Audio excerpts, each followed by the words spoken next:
Tudo bem, pessoal? Hoje temos um convidado, Edmir Martins. Ele atualmente é presidente da Associação dos Advogados Criminalistas do Ceará. Mas tem história. Edmir Martins foi agente policial civil. Edmir Martins comandou essa própria associação recentemente, mas também foi presidente do Simpol, Sindicato dos Policiais Civis do Estado. Simpol, numa época do governo Tasso Gereissati. Mas ele vai contar muitas histórias pra gente, né, André Capivari? Vai contar sim, inclusive, o doutor Edmir nos trouxe aqui uma relíquia, né? É. Aqui do tempo do Simpol, o jornalzinho, o habeas corpus. Exato. E o doutor Edmir passou aí por um momento conflituoso, aquela greve que teve da polícia Dom na Aloysio época. Lochard. Dom Aloysio, na época da gestão do ex-governador Tasso. E Moroni Bigtorgan, o secretário. Secretário de Segurança, Moroni Bigtorgan, que foi para a linha de frente aí também. Sim. É verdade que foi a primeira greve de policial civil no Brasil, aqui no Ceará, na época do Tasso, não? Sim. Primeiro, um bom dia, enfim. Bom dia, boa tarde, boa noite. Certo. Primeiro, um prazer estar aqui com todos, rever vocês todos que eu admiro demais a comunicação. Sou radialista também, exerci um pouquinho, mas deixa aí para lá. Gosto muito da comunicação. Mas ver o Eliomar de Lima, tá novo, Eliomar, não tá só com os cabelos mais ou menos ali, não tem? É assim mesmo. Mais ou menos. Poeira do tempo. E o Capibaribe, prazer imenso. Prazer todo nosso, né? Sei doutor da Edmir. sua É um rio de água viva, competência. né? Enfim, eu, aos 60 anos de idade, tenho um pouco de história para contar, né? Porque passei por várias etapas. Então, fui servidor público, na época policial civil, concursado, e lançamos e montamos o primeiro sindicato dos policiais civis, chamado Simpol, que foi aquele que fez um grande movimento em 89, que nós tivemos a paralisação das atividades por melhores salários, que é o que sempre as categorias se manifestam. Melhores salários, condições de trabalho e respeito, que nós não tínhamos naquela época. Aliás, hoje ainda continua muito ruim o tratamento com a questão da segurança pública. Mas naquela época era bem pior. Havia um arbítrio profundo dos secretários, dos governadores, que não valorizavam os órgãos de segurança pública, não só a Polícia Civil, a Militar, o Corpo de Bombeiros, que eram muito submetidos a quase que empregados dos gestores. Peso político, né? Era mais ou menos, e não da sociedade, que nos pagava, que nos paga aqueles que estão hoje em exercício. Então, nós demos o primeiro grito no Brasil, que foi o primeiro sindicato que nós constituímos aqui no Ceará, após a Constituição de 88, que antes proibia ter a sindicalização dos policiais civis. Poderia servidores, mas policiais civis não. E com a abertura constitucional, nós montamos esse primeiro sindicato, fizemos a primeira greve do Brasil e fizemos uma grande luta. Não foi muito fácil, porque havia, por parte do governador, naquela época, Tasso Gereissati, uma imposição muito forte contra os servidores públicos. E os policiais civis, além de ter um governo com dificuldade de reconhecer o valor do servidor público, passavam muitos secretários de segurança pública que usavam como trampolim político, que foi o caso do Moroni. Depois ocupou vários cargos. Não me lembro demais naquela lagoa lá da Parangaba, ele andando, passeando naquela moto, ou na lancha, que é um absurdo. Mas depois usou como trampolim político, ou seja, não tinha o compromisso com a segurança pública da sociedade do Estado do Ceará, de uma forma geral. Mas, assim, para mim foi excelente. E aí passei para a advocacia, né? Na advocacia estou esses anos todos, mais de 30 anos. Fui conselheiro da Ordem dos Advogados do Brasil com muita honra, presidi 2 comissões, creio eu, uma das mais importantes, que foi Educação e Recursos e Direitos Humanos.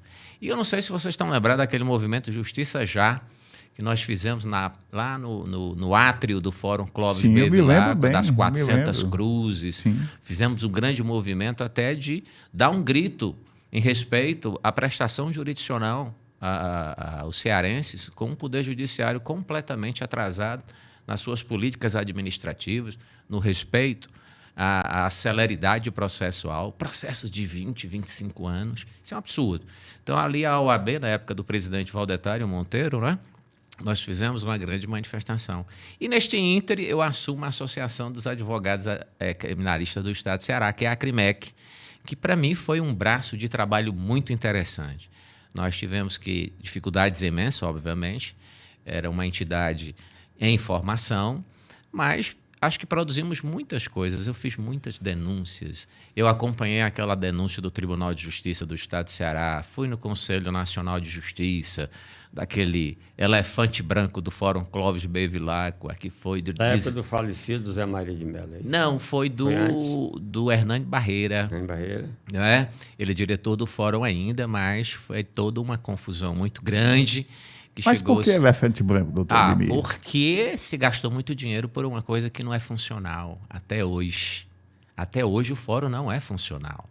Quem milita, que tem o acesso, nós advogados principalmente, que temos o acesso, as dificuldades são imensas. Eu lembro, na época das secretarias de vara, que era um pequeno curralzinho, pequenininho, com acesso dificílimo para advogado. Os espaços eram curtos. A própria fala com magistrados, promotores, era muito dificultoso. Então, assim, foi um prédio imenso que não deu funcionalidade e não deu agilidade que a justiça precisa de apreciar os processos de qualquer área de atuação do direito com brevidade.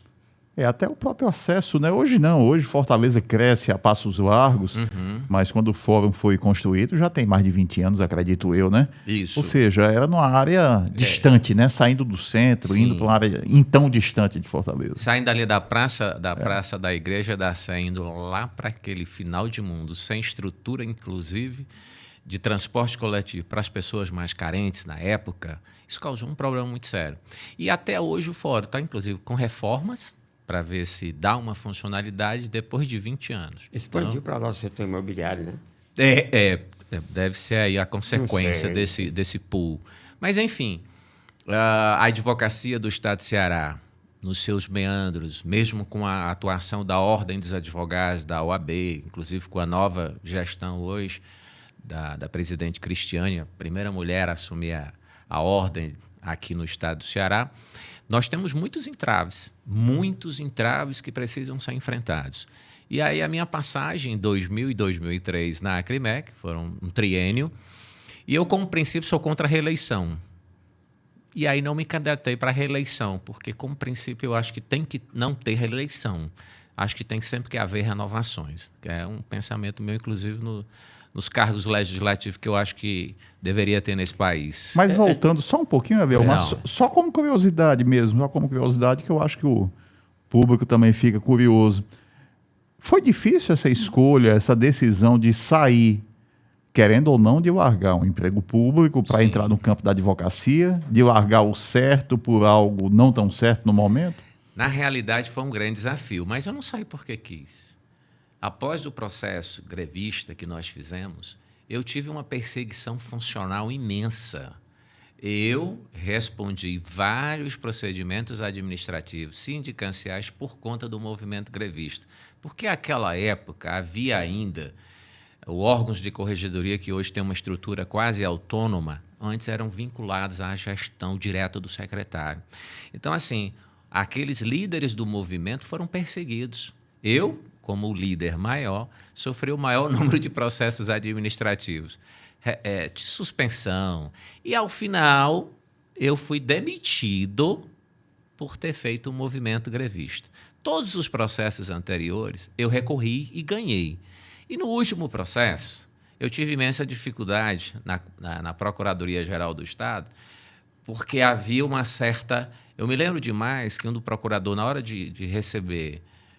parece muito com a situação do STF hoje, de garantir o acesso à ampla defesa e o contraditório, era muito dificultoso.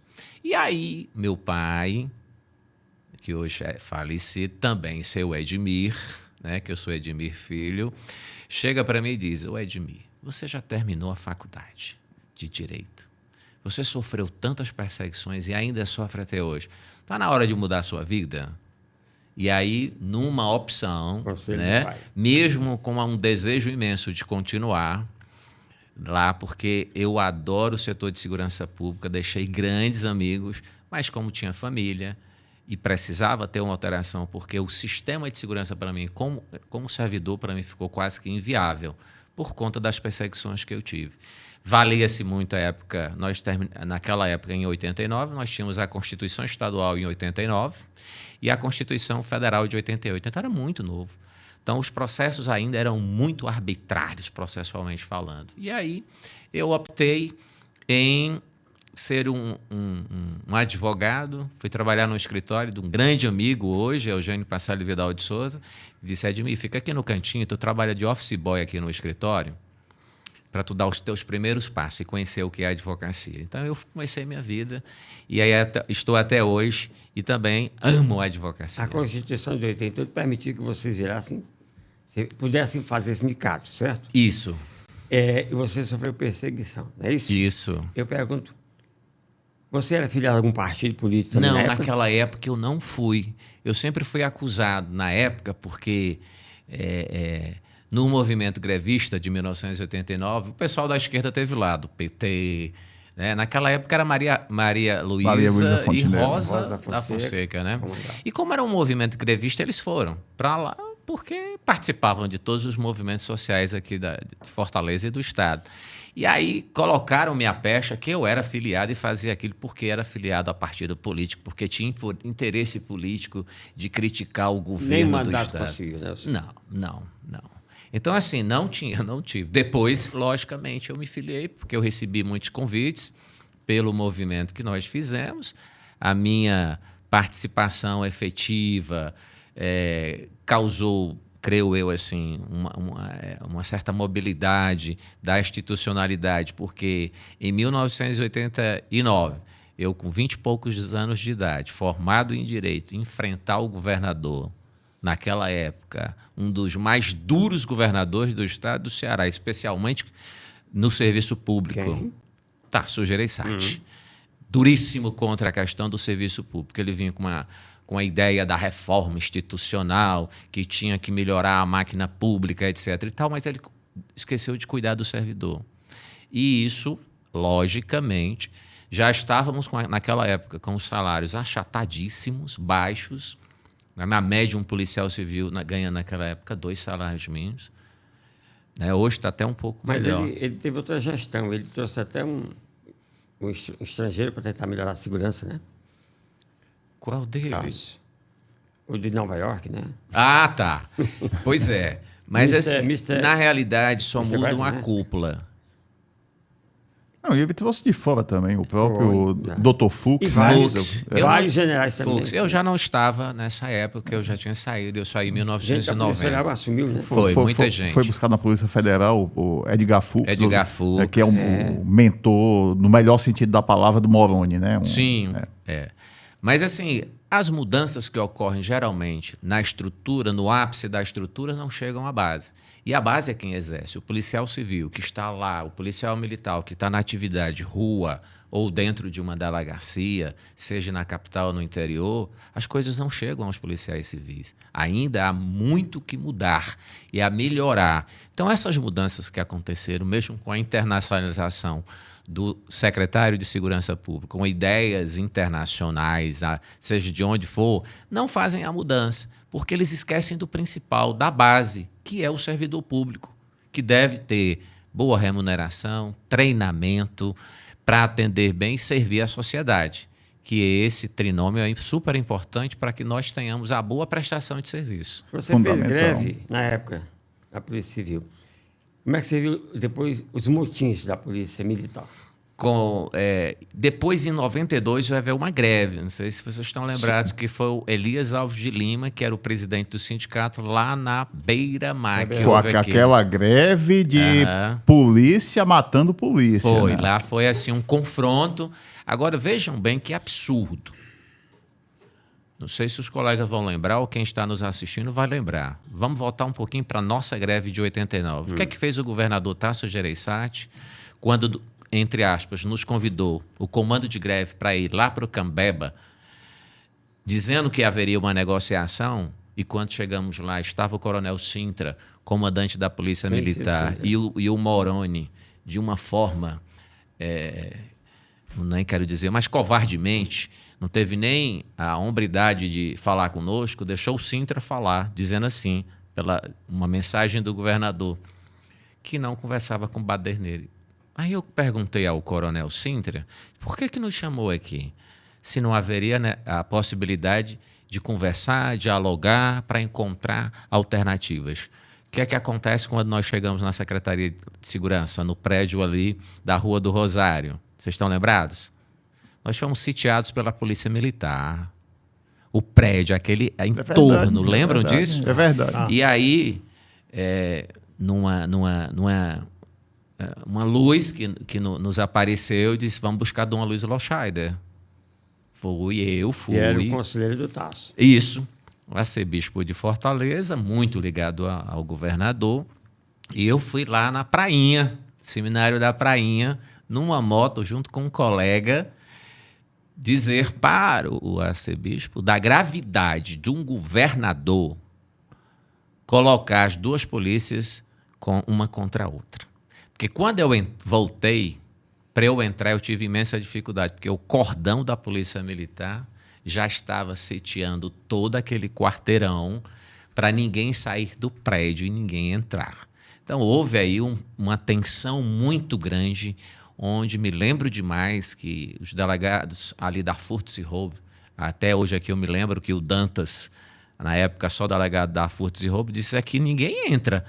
Nós não vamos sair, mas também ninguém entra. E todo mundo pegou os seus armamentos. Então, imagine só se houvesse, naquele momento, qualquer discussão mais acirrada entre o comandante que estava lá na porta, naquele portão imenso, e alguém de dentro do prédio. Que governador irresponsável, sem ter a habilidade de perceber o que poderia ocasionar aquele confronto. E que ocasionou 3 anos depois, nessa de 92, que nós comentamos há pouco. Então, a sorte foi de nós termos ido à busca de Dom Aloysio Loscheider, que disse, não, deixe que eu falo com o governador. Ele foi ao prédio, me lembro demais, nós fomos recepcioná-lo na entrada, porque nós não poderíamos sair, e aí houve toda aquela reunião naquele velho auditório lá da secretaria, e houve uma composição. Apareceram 10 deputados estaduais e 10 vereadores de polícia, porque aquela greve foi uma greve que paralisou completamente todos os serviços da segurança pública, né? Naquela época não era perícia forense, era o IML. Então, todas parou, foi completamente tudo. Os corpos no meio das ruas. Então, os infratores legais, os assaltantes começaram a fazer ações mais efetivas porque não tinham policiais nas ruas nem nas delegacias da civil, né? A Polícia Militar ainda ficou cumprindo o seu papel. Então, eu acho que por esses episódios que nós estamos comentando aqui, se percebe que a segurança pública é sempre relegada a um 5º plano. Não é nem a 2ª, nem a 3ª, é a 4ª, é 5º plano. A gente vê hoje, quando se discute... Então, falando dos motins que aconteceram. Exatamente. O que você achou do Capitão Wagner? Eu acho o Capitão Wagner uma excelente liderança, tem demonstrado o compromisso. Eu não considero aquilo como motim. Claro que o episódio, quando envolvia a Polícia Militar, que tem uma conotação de polícia... que é a polícia preventiva. Parou a cidade, com certeza. Mas eu acho que foi um movimento reivindicatório. Chega um momento, meus queridos, que mesmo nas condições... que eram as condições péssimas do setor de segurança pública, com falta de estrutura, faltando concurso público, né? Faltando estrutura de respeito aos policiais. Eu acho que o movimento, que comparou ao nosso de 1989, digo que foi correto. Não tem nenhum... O erro foi das políticas públicas que nunca reconheceram o papel importante da segurança pública, que até hoje não reconhece, né? Você vê hoje aqui as facções dominando o estado do Ceará, em todos os sentidos, né? Você vê agora, recentemente, o presidente do Tribunal Regional Eleitoral, doutor Raimundo, teve a coragem, um depoimento de dizer que as facções estão dominando. Então, isso é uma demonstração efetiva de que a segurança pública nunca teve o valor que merece. E daí, os servidores que lá estavam, tanto na nossa época como foi da Polícia Militar, deram um grito de basta! Exigir sem dar as condições de trabalhar e você fazer a crítica por criticar é muito fácil. Agora esteja lá, saia de manhã e você pode perder sua vida, deixar sua família, seus filhos órfãos. Não houve avanço hoje? Muito concurso, promoções de policiais, olha, e todos os governos estão fazendo. Houve avanço ou não? Eu digo que houveram pequenos avanços. Ainda há uma necessidade de ampliar o contingente policial. Ontem, quem acompanha a Assembleia Legislativa... Mas aumentar contingente ou a inteligência? Também, os dois. Né? Hoje não se faz mais a polícia do passado, tem que ter inteligência. Tem. Né? Essa é uma mudança que ocorreu e que, creio eu, que não tem retorno e tem que ter avanços. Né? As câmaras de reconhecimento facial, né?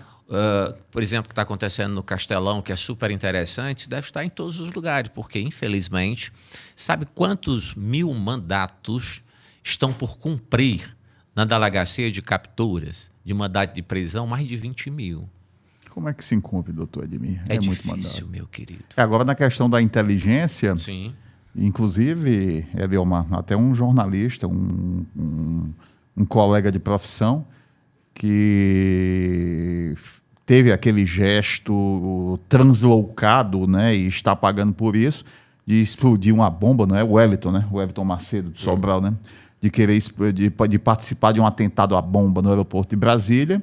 Foi graças à Polícia Forense aqui do estado do Ceará, que a Polícia Federal entrou em contato com a Polícia Forense aqui do estado, com a nossa Polícia Judiciária, sim, e daqui teve o reconhecimento da digital, né? Da digital dele. Pois é, então, toda essa estrutura que possa ter, do ponto de vista da tecnologia, que hoje avança em todos os setores do conhecimento humano e da atividade institucional e privada também, tem que entender que ela é feita por humanos.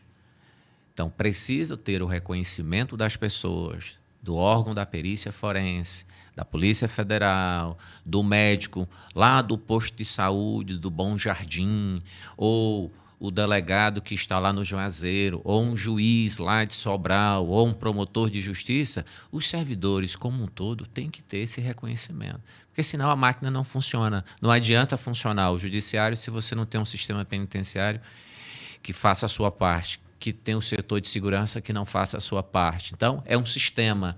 No Brasil, a administração pública, de uma forma geral, ela não é sistemática.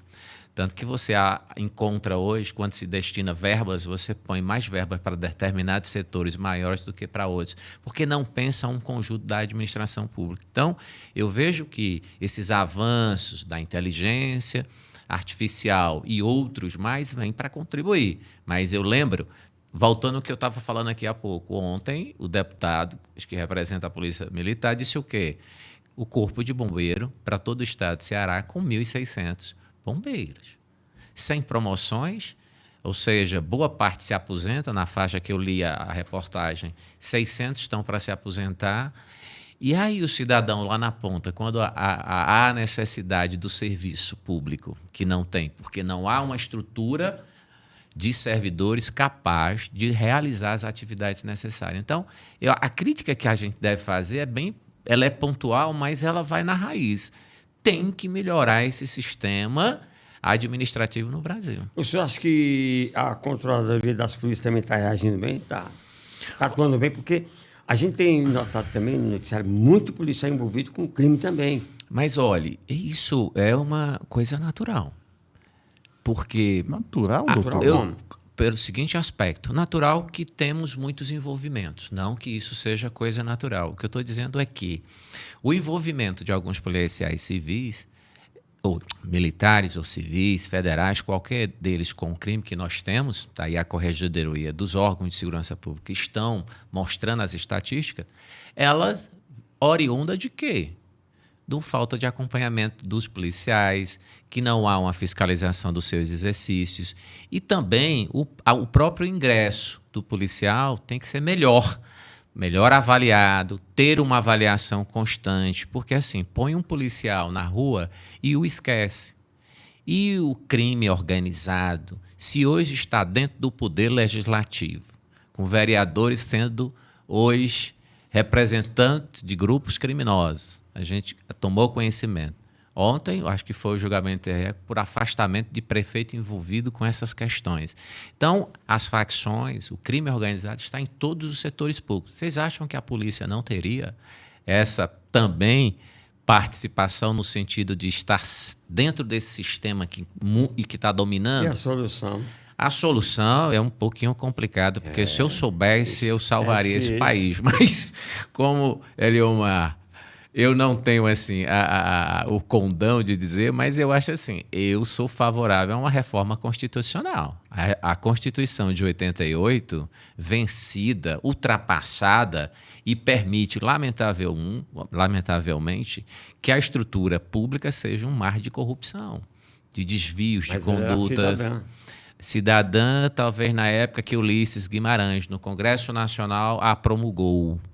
Talvez ali, emblematicamente, se disse o nome de Constituição Cidadã, mas criou um sistema político, institucional, de uma forma geral, que não respeita, não há o controle e há uma intervenção muito forte da política interesseira eleitoral dentro da administração pública. Ou seja, eu sou defendendo a tese da reforma política que o Congresso não faz. Que não faz a parte que já deveria. É muito partido político, é muita negociação. Olha, cabides de negociação, a maioria dos partidos nesse país. Isso é notório.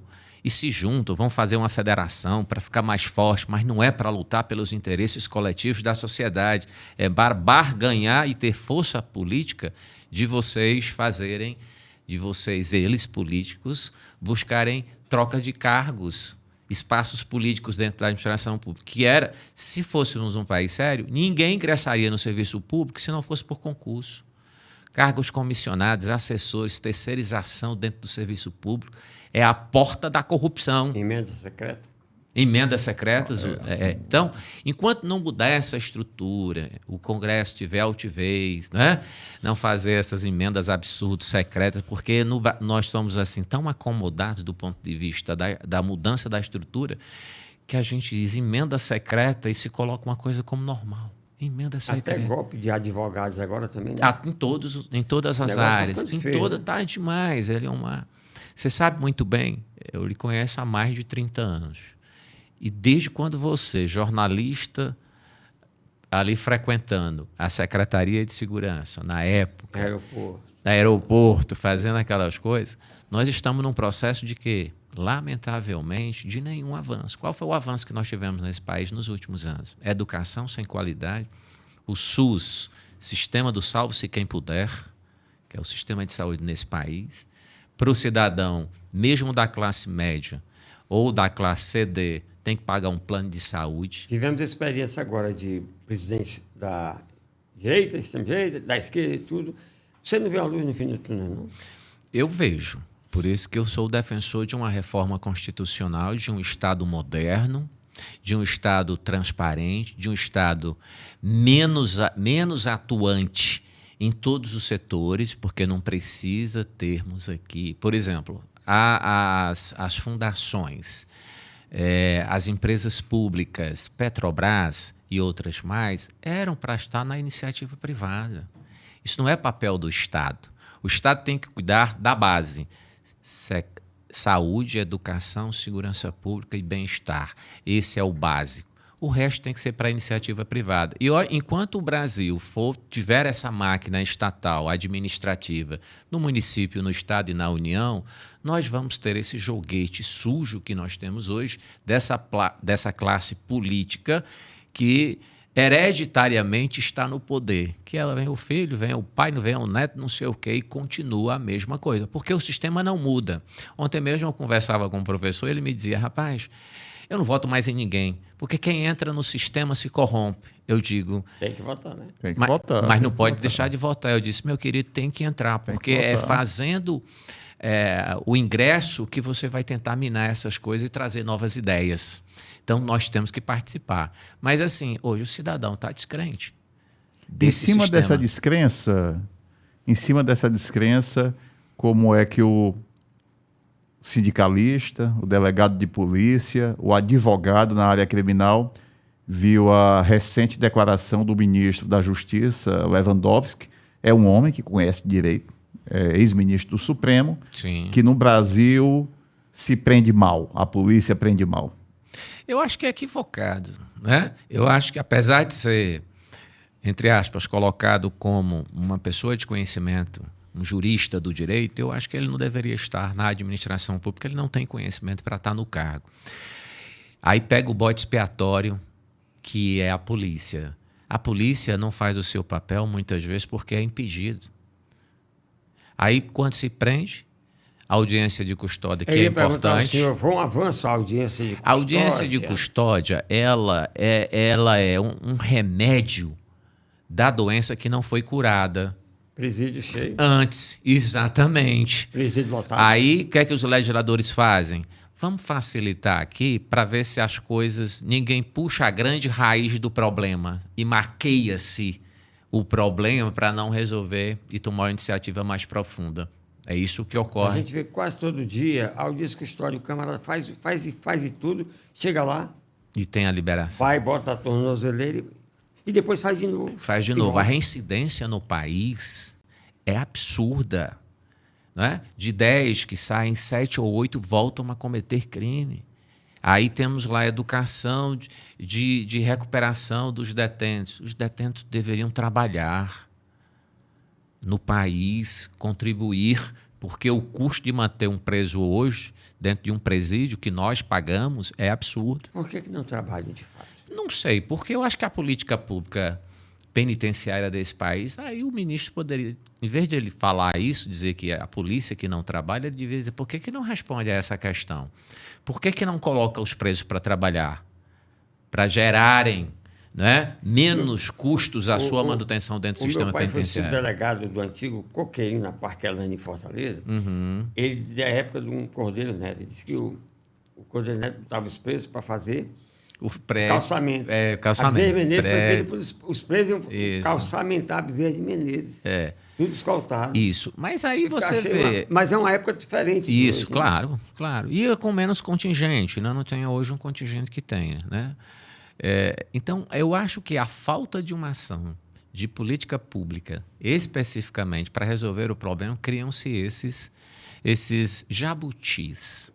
Né? Cria-se o jabuti dentro de um projeto de lei, mas se cria jabuti na gestão pública, na administração pública. Olha, não vamos resolver o problema porque vai mexer com muita gente. Vamos colocar aqui só para dizer que a gente está fazendo e enganar a população e não se resolve o problema na origem. É igual a política que cria comissão, né? Pronto. Tem um problema, vamos criar uma comissão. Uma comissão. Aí vai aqui para a CPMF, a CPI. Aí a do Congresso Nacional em conjunto. Não se resolve absolutamente nada. Quantas CPIs foram feitas nesse país e deu alguma coisa? Nada, porque é só para a imprensa noticiar que o deputado, senador, governador está indo lá discutindo, mas na prática nós não vemos a solução. Desesperançoso com discussão. Não é desesperançoso. Nós temos que ser realistas e dizer para quem está nos ouvindo aqui agora que é importante a participação. Mas participar entendendo como é a lógica que hoje está o sistema e qual é a lógica que nós poderíamos enfrentar, que é uma lógica de uma reforma institucional nesse país. O Brasil, mesmo com a Constituição de 88, ele reflete toda aquela política anterior do clientelismo, da utilização do serviço público para as oligarquias, entre aspas, da política neste país. O que é que se mudou? Alguns avanços nós tivemos, logicamente, novos partidos surgiram, mas você, quando olha para o Congresso Nacional, quantos partidos nós temos, Aliomar? Mais de 30. Mais de 30 partidos. Sem ideologia, a não ser a ideologia do poder. E o Centrão a comprar. E o Centrão, que é um absurdo, negociando os seus interesses particulares. Mas o cidadão tem que participar. Nós que temos essa visão, que participamos, que temos a experiência, temos por obrigação. Por isso que nós estamos aqui no seu programa, aqui no podcast, para tentar contribuir com essa abertura de raciocínio, para pensar diferente. O Brasil precisa de uma grande reforma. Deixa eu perguntar algo ao senhor, doutor Edmir Martins, também dentro da sua experiência como delegado de polícia. Não, delegado não, agente. Agente de polícia, perdão. Agente de polícia, perdão. E como advogado. Há muitas facções já se espalharam pelo Brasil, saíram do eixo Rio-São Paulo. E, recentemente, o próprio governador disse que temos facções no Ceará e que o governo vai encarar, através do seu mecanismo de segurança pública, que vai para cima. Se o governo, se o Estado, com E maiúsculo, no Brasil todo, for para cima, tem como ganhar a guerra das facções? Olha, primeiro tem que fazer um sistema penitenciário novo para botar os presos que esse país tem necessariamente para colocar inicialmente. Porque só de mandato para ser cumprido nesse país, você vai colocar aqui uns 3 a 4 presídios que nós temos hoje no estado de Ceará. Segundo, sem estrutura de segurança pública, como você bem disse, com a inteligência, não vai ser a lugar nenhum. Com a ampliação dos contingentes dos órgãos de segurança pública, também não vai para lugar nenhum. E hoje a gente tem muito discurso político, que vou fazer aquilo e vou fazer aquilo. E quando você, cidadão, anda nas ruas de Fortaleza, eu que já fui assaltado 3 vezes em carro, você está ali no carro, o cara chega, leva o seu celular, o que é que você pode fazer? Ter bom senso. Bom senso e não enfrentar, porque você pode perder sua vida. Então, lamentavelmente, nós temos discursos políticos, o discurso do governador é muito bonito. Eu até, assim, quando eu vi que ele disse que aqui no Ceará os bandidos é que vão pagar. Nós estamos precisando ver isso na prática. Não é? Há sempre aí número de homicídios, sempre crescente. O domínio hoje, quem conhece... Vou dar um exemplo aqui. Você anda pelo José Walter? Aqueles prédios novos no José Walter são todos dominados por facção. Só mora quem eles querem. Cidade Jardim. Pronto, Cidade Jardim é outro exemplo. Engraçado é que as pessoas conhecem. Sim. Os focos e tudo. Mas é porque lá na Bela Vista, o pessoal conhece o foco e tudo e continua. Mas, meu amigo, eles vão recorrer a quem? Se o cidadão for denunciar lá o chefe, o participante, o que é que vai acontecer com ele? Violência. Como for o caso, quanto nós já vimos na imprensa, a polícia militar acompanhando a mudança de pessoas que não conseguem ficar mais no residencial porque a facção não deixa. Isso pode ser considerado normal? Claro que não. Isso ocorre uma vez ou outra? Não, é frequente.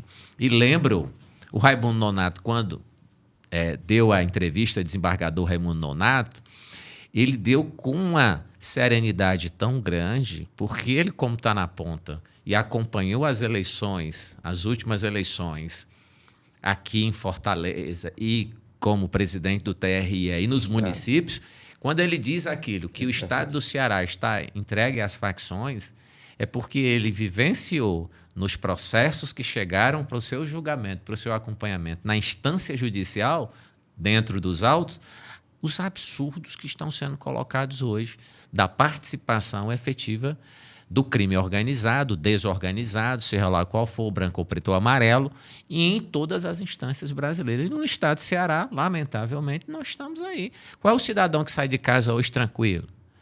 Vai buscar sua filha na escola. Qual é o cidadão que, às vezes, vai no supermercado e tem receio de voltar para casa?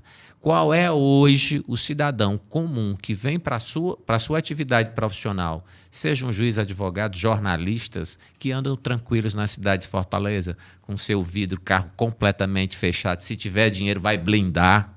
Se você tiver a sua casa, você vai botar uma cerca elétrica, ainda vai contratar segurança particular. Que país é esse?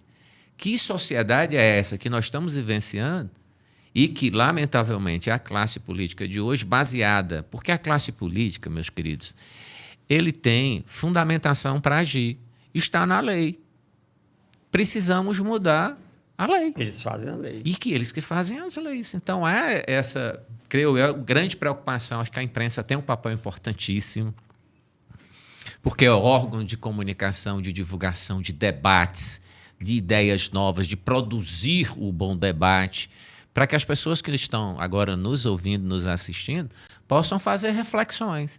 Opa, mas espera aí, eu ainda não fui assaltado, então eu não me preocupo. Não podemos agir assim, né? Porque a grande massa hoje é vítima dessa violência que nós estamos hoje. Eliomar, doutor Edmir fala bem, fala fácil. O homem é de rádio, né? Obrigado. Mas chegou a hora do cafezinho, Eliomar. O senhor daria um cafezinho gostoso para quem? Serviria para quem? Eita, nesse país aqui... Meu pai e minha mãe. Eles dois merecem. Meu nome? Edmir, que eu sou o filho, o Edmir Pereira Martins, e Elisete Castelo Branco Martins. Uma certa de saudade de Muito de dos tempos, dois, sim. tempos. Já foram, né? Na calçada. Na calçada, lá na Sargento Hermínio. Olha aí. Cadeirinha calçada. Na calçada, na rua Pedro Ponciano, ali no Padre Andrade, que a gente ia, tinha aquela tranquilidade. Hoje nós não temos. E um café amargo. Para esse sistema político do país, para essa normatização constitucional que deveríamos mudar, que devemos mudar rapidamente, senão as nossas gerações, nossos filhos, eu que já tenho uma neta linda, Catarina, não é? E não terão a oportunidade que, há 20 anos atrás, nós tínhamos de andar nessa cidade. Hoje nós não temos. Nem para usufruir dos benefícios de lazer, de cultura, porque tudo foram dimensionados negativamente, sendo destruídos, o acesso reduzido e os direitos cada vez menores. Então, acho que o amargo é esse momento que nós estamos vivenciando aqui, que há essa necessidade de mobilização. Né? A classe política não está no nível que nós merecemos, mas mesmo assim nós temos que se incutir, se enfronhar para fazer aí a nossa participação, discutindo, debatendo e trazendo ideias novas, viu? Eu acho que a reeleição no país, só para que dá, deveria ser por princípio. Eu acho um absurdo um deputado federal passar 5, 6 mandatos. Está errado. Tem que haver a renovação. E toda vida que eles... Vira profissão. Claro, vira profissão. E quando vão para a reeleição, o que é que eles fazem? Usam as máquinas, o dinheiro público, que é o fundo de participação eleitoral, que nós brasileiros custeamos aí as eleições desses cidadãos e cidadãs que vão, entre aspas, nos representar da pior maneira possível. Então, tem que acabar com o fundo eleitoral, tem que termos, definitivamente, um mandato de 5 anos. Eu defendo um mandato de 5 anos. Você acaba com a reeleição em todos os níveis. E eleições gerais. E a cada 2 anos, isso é um absurdo. Exato. O eleitor se informar, tomar consciência. Sim, e aprender a votar também. Verdade. E abrir mais o debate. Eu acho que candidato a deputado, que não precisam ter muitas vagas, deviam participar dos debates públicos. Você não vê. O cara sai candidato, leva um panfletinho, vai fazendo, comprando e vendendo voto, fazendo o que for necessário para se eleger. Não discute um projeto. Você não sabe nem o que o deputado A, B e C defende. E quando chega lá, faz o que bem entende, não. Faz o que os interesses daqueles que bancaram e daqueles que querem tirar algum proveito da máquina pública, ele vai fazer a defesa. E aí, dos lobbies, etc. Né? André, e aí? Fala fácil. E tem conteúdo. Obrigado. Você está esperançoso?